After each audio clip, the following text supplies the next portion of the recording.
boleh berbohong, berdusta, menipu, ngibul dalam 3 hal yang tidak diakui kenabiannya oleh umat Kristen, mensejajarkan dirinya dengan percaya pada Tuhan negeri Mekah Ka'bah. Sampaikan hadisnya. Bunyi hadisnya itu cukup jelas. Aku tidaklah mendengar sesuatu yang diberi keringanan untuk berdusta di dalamnya kecuali pada 3 perkara, yang peperangan, mendamaikan yang berselisih, dan perkataan suami pada istri atau istri pada suami dengan tujuan untuk membawa kebaikan rumah tangga. Ini hadis riwayat Bukhari. Ini berbohong, berdusta, menipu, ngibul, nggak ada seperti itu. Mereka narasinya mengada-ada. Padahal hadisnya cukup jelas tertulis, aku tidaklah mendengar sesuatu yang diberi keringanan untuk berdusta di dalamnya kecuali 3 perkara. Pertama, peperangan. Dalam peperangan boleh nggak berbohong? Boleh nggak berdusta? Ya boleh. Misalnya Anda ditawan nih, punya pasukan sebelah utara. Anda ngasih tahu nggak ke musuh bahwa pasukan saya di sebelah utara? Ya enggak lah, harus dilindungi. Dia menyampaikan bahwa pasukan saya di selatan, padahal adanya di utara. Itu strategi perang. Boleh? Ya boleh lah. Masa memberitahu musuh gitu ya.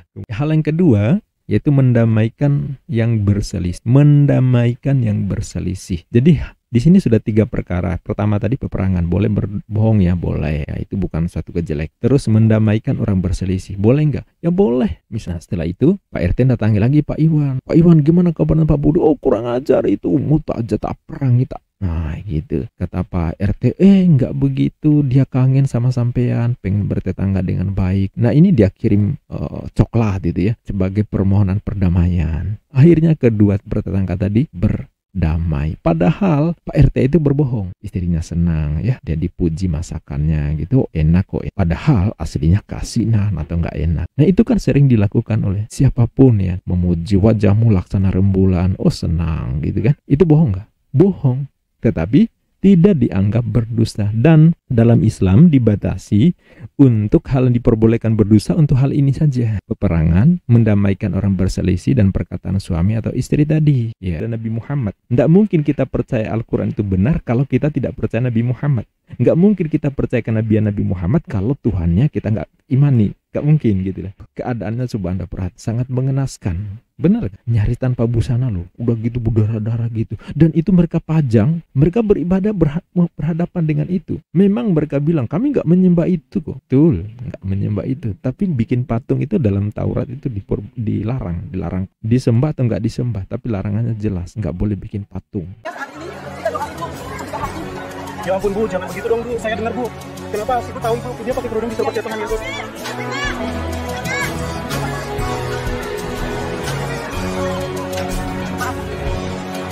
Apa yang dilakukan apologet muslim membahas keyakinan kalian adalah reaksi, bukan aksi.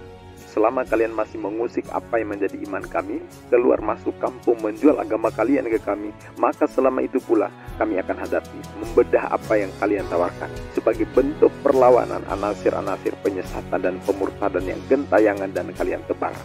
Assalamualaikum warahmatullahi wabarakatuh. Di akhir pekan saatnya kita hibur Oten ya, bukan ditampol tapi dihibur ya. Biar besok mereka ketemu pendeta ya, atau pastornya mungkin, biar ada bahan pertanyaan gitu loh ya. Terus pendetanya ikut oleng lalu mengeluarkan jurus paling pamungkas biasanya. Jangan kamu pertanyakan kekristenan, sama saja kamu ragu kebenaran iman gitu ya. Cukup percaya aja, dosamu ditebus oleh Yesus lewat pengorbanan di atas kayu. Nah, itu biasanya ya. Nah, di sini saya akan reaction komentar Oten yang sepertinya sangat emosi level tiang jemuran menyikapi video di Fakta Islam TV. Nama akunnya Paniki Tempok. Aduh, Paniki Tempok, semangat ya bro. Komentar Anda akan saya reaction ya. Moga makin kejang ya. Asal nggak sampai kena stroke aja ya. Tapi bagus nih orang ya. Komentarnya kalau ditampol dia nggak menghapus ya. Sebab saya ketemu beberapa komentar Oten, begitu di komentar balik mereka malah hapus, cepat-cepat dihapus. Kenapa? Karena ketahuan problemnya ya. Nah, jadi kalau di sini komentarnya terabaikan karena dia nggak menghapus, dan dia cukup rajin ya. Semangat, ini termasuk fans Fakta Islam TV si Paniki Tempok ini ya, Oten yang konsisten. Baik, langsung saja kita buka seperti apa sih komentarnya si Paniki Tempok ini. Iya, kemarin saya membuat video short ya, coba kita dengarkan dulu dan seperti apa komentarnya si Paniki Tempok ini. berarti jamak, lebih dari satu dalam kesatuan. Kucing bersama-sama dengan tikus berarti dua hewan. Kalau kucing dan suara meongnya itu jelas-jelas bukan dua tapi satu, ya.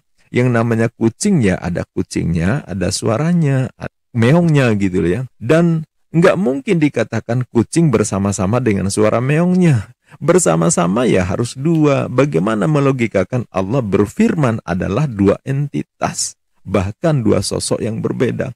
Jelas-jelas berfirman itu kata kerja bukan kata benda. Dan firman adalah Allah. Duh, ini perkataan Allah adalah Allah. Puyeng enggak tuh? Lebih 2000 tahun sampai detik ini Kristen masih debat soal ini. Beda denom, beda pula rumus hitungannya. Ini yang jadi persoalan selama ini ya. Bahkan di Yohanes 1:14 firman telah menjadi manusia. Dalam iman Kristen Yesus itu adalah jelmaan firman. Firman menjadi manusia, jadi sama seperti kita. Makanya mereka bikin gambar Trinitas ya. Bapa yang jenggotan lebih tua biasa kita lihat di gambar-gambar itu kan. Terus putra atau Yesus yang lebih muda. Terus ditambah lagi burung merpati ya, menggambarkan sosok Roh Kudus. Jadi Trinitas. Nah, firman Bapa menjadi sosok baru, entitas baru bernama Yesus yang dilahirkan Bunda Maria yang notabene-nya manusia, ya kan? Yang jadi pertanyaan, kalau itu menjelma, kenapa si Bapa atau Tuhan Sang Pencipta tetap ada? Ya, itu short yang saya buat kemudian dikomentari oleh si Paniki Tempo ini. Dia sudah beberapa kali menyampaikan komentar di sini. Bagus ya, jadi fans lah ya. Oke. Jadi konten pembahasannya tentang awalnya debat dari Uniriva ya di Kristen soal firman adalah Allah. Lah kalau firman adalah Allah berarti ketika membaca Bible itu sama seperti membaca Allah. Itu yang diperdebatkan ya. Dan memang ini pertanyaan yang sampai sekarang belum ada terjawab jelas. Pada mulanya firman bersama-sama dengan Allah dan firman adalah Allah. Coba, firman adalah Allah. Nah, ini yang jadi persoalan disebut bersama-sama. Bersama-sama berarti secara logik kan harusnya dua. Nggak mungkin kucing bersama meong. Kan nggak mungkin ya. Yang mungkin adalah kucing satu paket dengan meongnya gitu ya. Ya kalau namanya kucing ya ada kucing, ada meong kalau ketika dia bersuara gitu. Masa kucing dan meong dibilang bersama-sama kan nggak mungkin. Itu cara logik ya. Tapi kemudian direspon oleh si Paniki Tempo lewat komentarnya ini ya. Kenapa Tuhan negeri Mekah pemilik Ka'bah dan Muhammad serta Jibril dan kamu tidak mengerti atau tidak memahami Trinitas yang tersirat dalam Taurat? Nah, tanpa dia menyebut seperti apa Taurat menjelaskan gitu. Jadi mereka sukanya seperti ini, ngeles gitu ya. Suka banget membuat komentar yang sebenarnya ya asal komentar aja. Kamu tidak mengerti, harus diurapi Roh Kudus baru paham.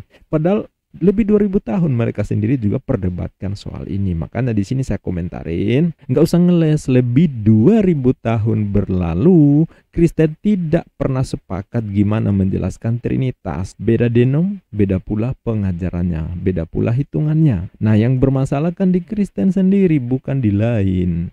Kalau kamu paham, buktikan dong ya. Yuk jelaskan. So pasti nggak bisa kan? Kan itu yang saya sampaikan ke dia. Nah, kemudian dijawab seperti ini ya.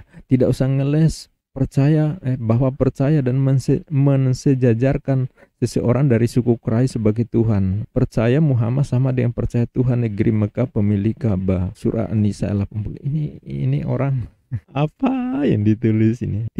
Tidak usah ngeles bahwa percaya dan mensejajarkan seseorang dari suku Quraisy sebagai Tuhan. Nah, kalau kita Muslim itu nggak mungkin mensejajarkan seseorang itu dengan Tuhan. Tuhan itu nggak mungkin ada kesetaraannya dengan apapun, dan itu komitmen kita jelas ya. Iman kita sangat jelas. Jadi kalau saya mengatakan di Kristen lebih 2000 tahun berlalu, mereka sendiri nggak pernah sepakat loh seperti apa penjelasan tentang Trinitas sampai sekarang. Jadi bermasalah bukan terhadap Islam tapi di mereka sendiri. Beda denom, beda pula loh. Katolik, Protestan, Saksi Yehova dan lain-lain. Beda-beda cara menjelaskannya. Ya, jadi kalau ada pendeta 10 dari denom yang berbeda kumpul, mereka pasti debat soal cara menghitung Tuhan, keilahian. Kesatuannya itu seperti apa ya, memposisikan Yesus ada beda-beda ya, antara Esra Soru dan Henry Tan itu pasti berbeda dengan Joshua Tehu, berbeda. Jadi apalagi tambah lagi Katolik, tambahnya ya itu fakta ya. Jadi jangan kalian berusaha untuk menjelaskan ke Muslim sementara pada saat yang sama di Kristen sendiri mereka kalian lebih tepatnya nggak bisa menyepakati seperti apa sih konsep ketuhanan kalian sebenarnya itu ya. Jadi sementara di kami di Islam itu nggak mungkin mensejajarkan seseorang itu sama seperti Tuhan, nggak mungkin banget ya. Lam yalid wa lam yulad, tidak beranak dan tidak diperanakan. Lam yakul lahu kufuwan ahad ya, dan tidak ada yang setara dengan dia. Tidak setara artinya segala sesuatu yang masih bisa diimajinasikan, masih bisa digambarkan, masih bisa dipikirkan, masih bisa diketahui dimensi, ukuran, bentuk, warna, corak, itu bukan Tuhan yang kami imani. Sementara manusia mau dari suku apapun udah tahu ukurannya seperti apa, bentuknya seperti apa, ada matanya, ada kepalanya, ada kakinya, ada tangannya seperti apa, maka tentu tidak mungkin disejajarkan dengan Tuhan. Jadi kalau bilang tidak usah mengeles bahwa percaya pada mensejajarkan seseorang dari suku Quraisy sebagai Tuhan, ini sama sekali tidak masuk dalam keyakinan Muslim. Percaya Muhammad sama dengan percaya Tuhan negeri, Anda salah. Bukan percaya Muhammad sama seperti percaya Tuhan ya. Yang benar itu mempercayai Nabi Muhammad itu berarti juga mempercayai Tuhan, bukan mensejajarkan. Kenapa? Kita percaya Nabi Muhammad itu ada seorang nabi. Nabi siapa? Nabi itu kan artinya utusan Tuhan, manusia yang dipilih oleh Tuhan. Nggak mungkin kita percaya seorang itu nabi kalau kita tidak percaya Tuhan. Jadi bukan mensejajarkan. Ini logika yang nggak sama seperti percaya Yesus. Percaya Yesus harus percaya bahwa Yesus adalah utusan Bapa. Nggak mungkin percaya Yesus tanpa percaya Bapa. Kan seperti itu harusnya. Kalau hanya percaya Yesus tanpa percaya Bapa, lah Yesus sendiri mengaku diutus oleh Bapa, gitu kan? Sama seperti tadi Islam.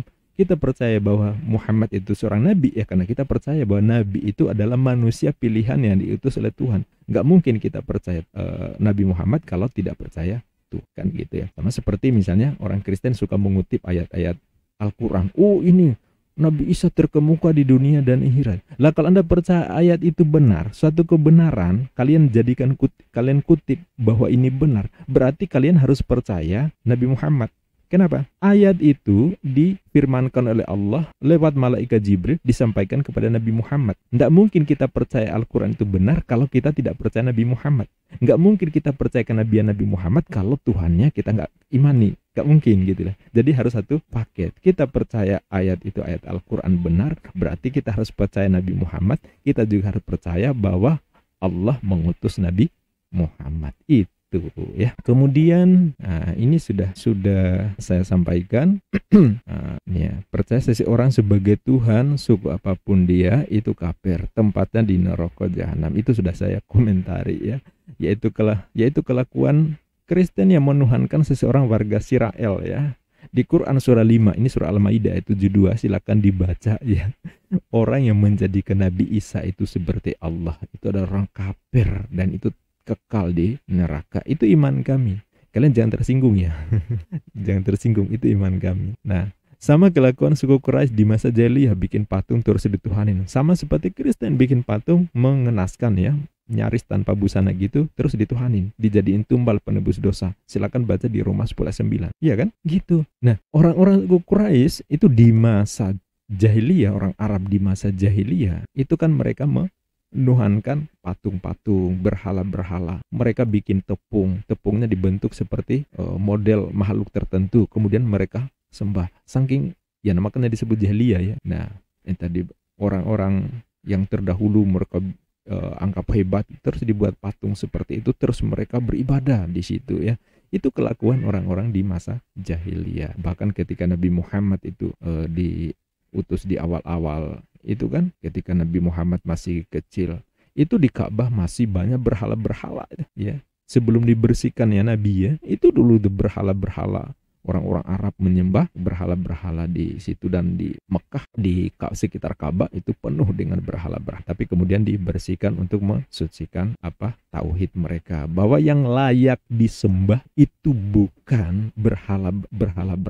Berhala nggak bisa bikin apa-apa. Yang kuasa adalah Tuhan Sang Pencipta, ya, penguasa yang ada, penguasa alam semesta, penguasa apapun yang ada. Itu yang harus dikan seperti itu. Nah, terus ternyata bukan hanya Arab jahiliyah, Quraisy zaman jahiliyah yang membuat seperti itu, tapi ada juga tetangga kita kan. Ya, mereka suka membuat berhala, mereka membuat patung-patung, dimiripkan seorang yang nyaris tanpa busana, baru mereka pajang, baru mereka beribadah, membayangkan itu adalah sosok Tuhan yang mereka imani. Ayo, itu keadaannya coba Anda perhati, sangat mengenaskan. Benar, nyari tanpa busana loh, udah gitu berdarah-darah gitu, dan itu mereka pajang, mereka beribadah berhadapan dengan itu. Memang mereka bilang kami nggak menyembah itu kok, betul, nggak menyembah itu, tapi bikin patung itu dalam Taurat itu dilarang disembah atau nggak disembah, tapi larangannya jelas, nggak boleh bikin patung. Makanya di denom tertentu juga di Kristen seperti yang saya tahu itu Advent itu nggak pernah, ya. Begitu juga di Protestan kalau nggak salah ya, beberapa mereka juga biasanya kan nggak mau memajang patung Yesus ya, tapi mereka lebih pada salib. Ada juga yang mempersoalkan di internal Kristen sendiri, mereka mempersoalkan. Jadi tidak semua Kristen, beda denom, beda pula cara mempinya. Nah, sedangkan kalau dibaca di Bible, di tulisan Paulus di Roma 10 ayat 9, itu kan harus jelas itu bahwa jaminan mereka, keselamatan mereka percaya Yesus Tuhan dan percaya Yesus dibangkitkan di antara orang mati. Jadi Tuhannya mereka mati, dibangkitkan, itu syarat mutlak untuk mereka selamat ya. Itu menurut pengajaran Paulus di Roma 10 ayat 9. Nah, sekarang yang suka bikin patung siapa? Muslim? Enggak. Yang menjadikan naruh patung itu tempat ibadah siapa? Nah, itu dia. Jadi si paniki tempok, Anda telah menampol muka Anda sendiri ya. Terus komentar dibalas begini, Tuhan Yesus lebih berkuasa dari Tuhan negeri Mekah, pemilik Ka'bah, yang bernama Allah Subhanahu wa Ta'ala. Hasil imajinasi dari seseorang yang mengaku dirinya nabi, padahal tidak diakui kenabiannya oleh umat Kristen dan Yahudi. Bahkan Allah Bapa Elohim Allah Israel tidak memberikan firman kepada Muhammad. Asik ya.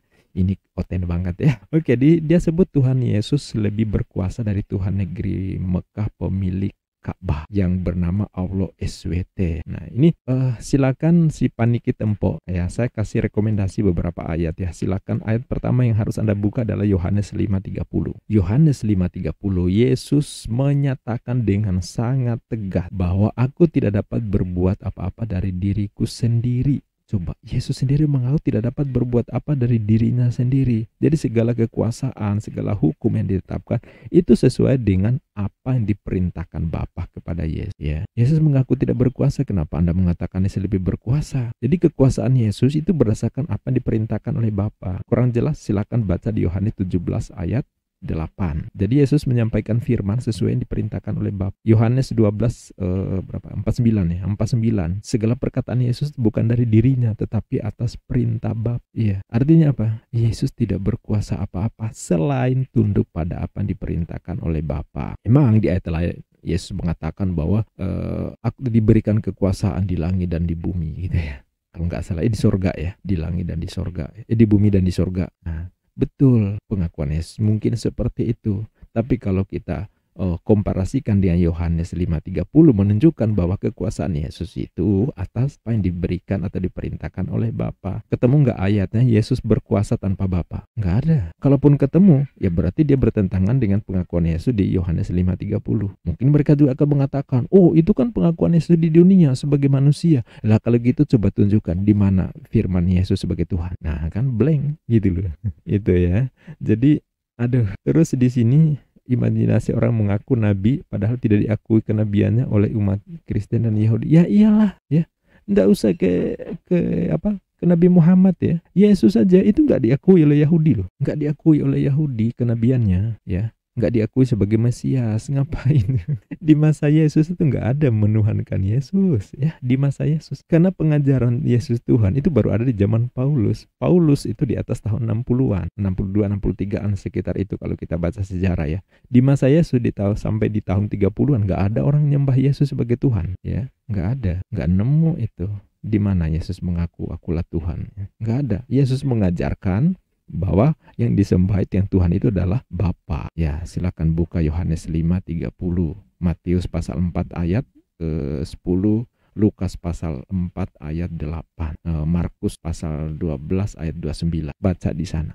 Yesus mengajarkan Tuhannya itu ya Tuhan yang Esa, ya Bapa itu yang dalam istilah di Kristen ya. Itu. Jadi Yesus tidak pernah mengajarkan agama yang bernama Kristen itu di masa Kristen baru ada di zaman Paulus. Yesus dianggap Tuhan itu baru di zaman Paulus. Nah, itu sebuah, kalau bantah silakan. Terus di sini ya, jadi apalagi mereka percaya Nabi Muhammad, bukan berarti bahwa Nabi Muhammad itu Muhammad itu bukan nabi. Ya. Oh, karena nggak diakui umat Kristen dan Yahudi ya nggak ada persoalan.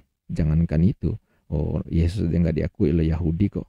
Nah, jadi menyamakan Kristen dan Yahudi ini sebenarnya sebuah memalukan, karena Yahudi itu di sekarang ini di Israel sampai sekarang sangat sangat melecehkan Yesus. Mereka sangat alergi, sangat jijik dengan Kristen. Silakan baca, tanya ya. Terus Elohim tidak memberikan firman-Nya kepada Muhammad. Diketawain aja ya. Ya kalau nggak percaya Al-Quran ya silakan, itu hak Anda. Tapi bagi kami itu adalah kelakuan orang-orang kafir. Jadi bukan pembenaran ya. Kalau tidak dipercaya oleh Kristen dan Yahudi terus kenabian Muhammad itu batal, enggak lah, itu menurut Anda. Terus di sini ada abad ke-7 yang membagongkan umat Kristen Yahudi yang akan menebus dosa umat Islam. Hadis Sahih Muslim 4969. Ini ya sahabat, kasihan ya. Memang di Islam di hari akhir nanti ya memang orang kafir Yahudi Kristen itu jadi apa? Jadi disebut penebus dosa bukan berarti menolong orang Muslim, bukan, tetapi mereka yang dijadikan kayu bakar. Harusnya Muslim yang masuk, tapi penggantinya adalah orang Yahudi, orang Kristen yang kafir. Ya terima nasib lah ya, terima nasib ya. Sedangkan bagi Muslim, bagi orang beriman itu dimasukkan ke dalam sorga. Sedangkan di kayu bakarnya yang menjadi pengisi neraka adalah Kristen dan Yahudi. Ya mohon maaf ya, kami diajarkan seperti itu ya silakan. Anda nggak percaya, itu iman kami. Terus kenapa percaya? Dari suku Quraisy yang mengajarkan umatnya boleh berbohong, berdusta, menipu, ngibul dalam 3 hal yang tidak diakui kenabiannya oleh umat Kristen, mensejajarkan dirinya dengan percaya pada Tuhan negeri Mekah Ka'bah, menjadikan jin-jin beragama Islam. Surah An-Nisa ayat 80 ini juga. Yang pertama soal berdusta ini ya, berdusta. Sebenarnya ini sudah pernah saya jawab sebenarnya, tapi sepertinya namanya orang ada Oon ya. Ini sudah pernah saya jawab sebenarnya pertanyaan. Komentar sebelumnya begini ya. Betul-betul bro, karena ada ajaran boleh berbohong, berdusta, menipu dalam 3 hal. Nah, ini juga berlebihan. Nah, ini langsung saya sampaikan hadisnya. Bunyi hadisnya itu cukup jelas. Aku tidaklah mendengar sesuatu yang diberi keringanan untuk berdusta di dalamnya kecuali pada 3 perkara. Yang peperangan, mendamaikan yang berselisih, dan perkataan suami pada istri atau istri pada suami dengan tujuan untuk membawa kebaikan rumah tangga. Ini hadis riwayat Bukhari nomor 2692 dan Muslim nomor 2605. Nah, coba dibaca redaksi. Ada problem nggak di sini? Jadi tadi dia katakan begini, berbohong, berdusta, menipu, ngibul, nggak ada seperti itu. Mereka narasinya mengada-ada. Padahal hadisnya cukup jelas tertulis, aku tidaklah mendengar sesuatu yang diberi keringanan untuk berdusta di dalamnya kecuali 3 perkara. Pertama, peperangan. Dalam peperangan boleh nggak berbohong? Boleh nggak berdusta? Ya boleh. Misalnya Anda ditawan nih, punya pasukan sebelah utara. Anda ngasih tahu nggak ke musuh bahwa pasukan saya di sebelah utara? Ya enggak lah, harus dilindungi. Dia menyampaikan bahwa pasukan saya di selatan, padahal adanya di utara. Itu strategi perang. Boleh? Ya boleh lah. Masa memberitahu musuh gitu ya. Kemudian dalam peperangan jangankan berbohong, itu kan memerangi, membunuh juga diperbolehkan ya. Namanya juga perang. Masa datang musuh terus enggak boleh membunuh, kan aneh ya. Jangan melawan orang berbuat jahat kepadamu. Lah orang datang perang musuh gitu ya, jangan melawan. Ini gimana sih? Pasrah dong ya.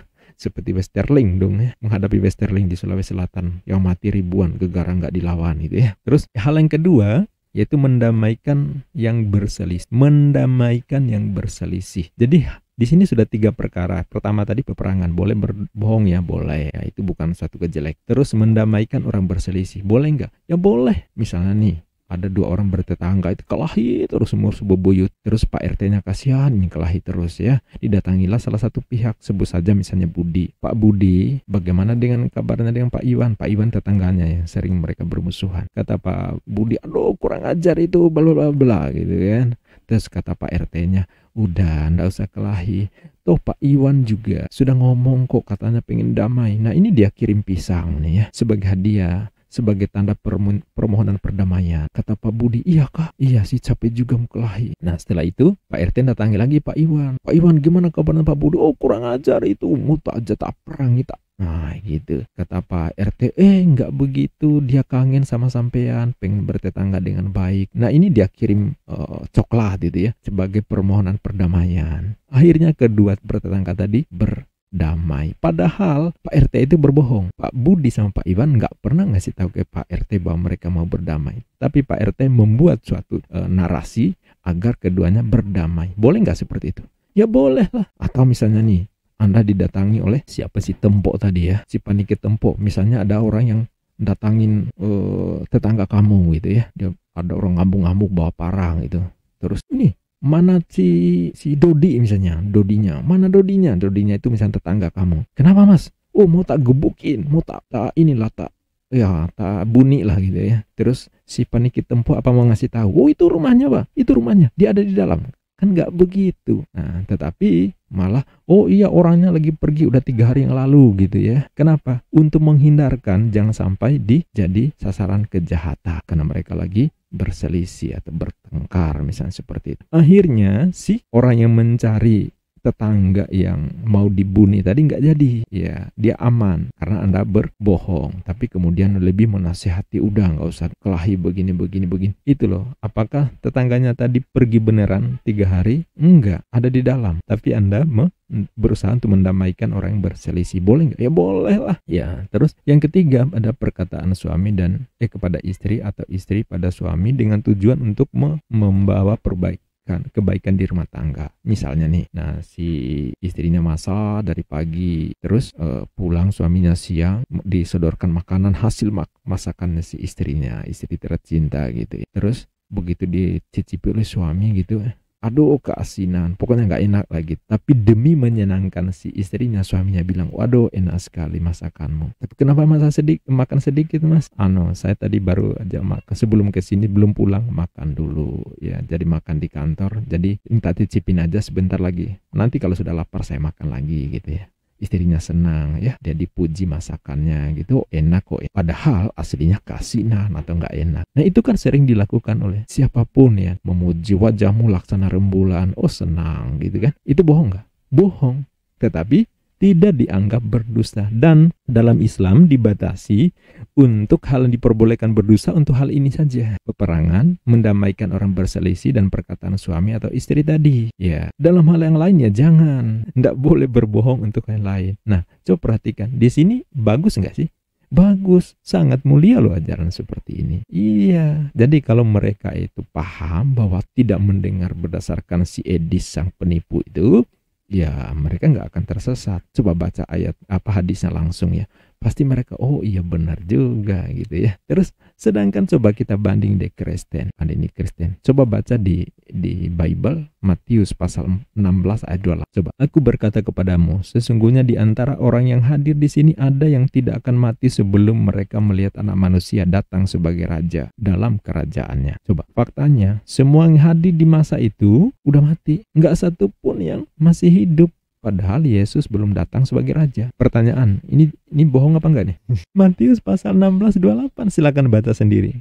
Aku berkata kepadamu, sesungguhnya di antara orang yang hadir di sini, berarti saat itu ya, kalimat langsung ya, ada yang tidak akan mati sebelum mereka melihat anak manusia datang sebagai raja. Anak manusia yang dimasukkan Yesus ya, sebagai raja dalam kerajaannya. Coba, masih ada nggak orangnya? Udah nggak ada ya kan, 2000 tahun lalu udah pada koit semua gitu ya. Terus coba baca di Lukas pasal 24 ayat 44. Ia berkata kepada mereka, inilah perkataanku, perkataan Yesus maksudnya, yang telah kukatakan kepadamu ketika aku masih bersama-sama dengan kamu, yakni bahwa harus digenapi semua yang tertulis tentang aku di dalam kitab Taurat Musa dan kitab-kitab nabi-nabi dan kitab Mazmur. Kemudian di ayat berikutnya, lalu ia membuka pikiran mereka sehingga mereka mengerti kitab suci.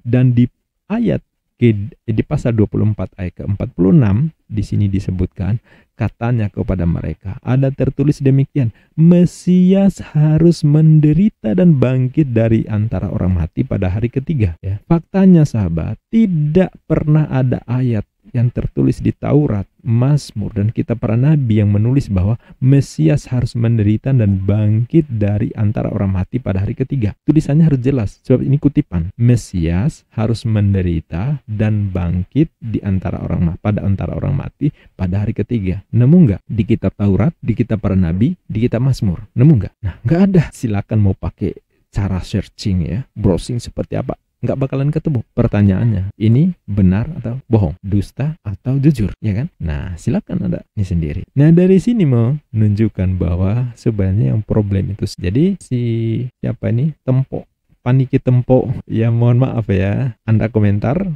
ya saya hormati, dan saya reaction seperti ini, jawaban saya seperti ini mungkin malah menampol Anda, ya itu dari tamu ya, ya bersyukurlah saya merespon cukup baik apa yang kamu tulis di sini. Ya jangan tambah puyeng ya, mudah-mudahan ini memberikan pencerahan. Ya syukur-syukur kembali ke jalan yang benar ya. Jalan yang benar itu adalah percaya seperti yang diajarkan oleh Yesus di Yohanes 17 ayat 3. Percaya satu-satunya Allah yang benar itu adalah Bapa, dan percaya Yesus itu adalah utusan Bapa. Jangan dibilang Yesus berkuasa ya, karena kekuasaan Yesus itu hanya berdasarkan apa yang diperintahkan oleh Bapa. Yesus hanya sebagai utusan, bukan sebagai Tuhan ya. Yohanes 17 ayat 3 itu cukup menegaskan seperti itu ya. Sedangkan di Markus 12:29, Matius 4 ayat 10, Lukas pasal 4 ayat 8 itu menegaskan apa yang menjadi keyakinan atau pengajaran Yesus. Tapi kalau karena kalian ikut Paulus,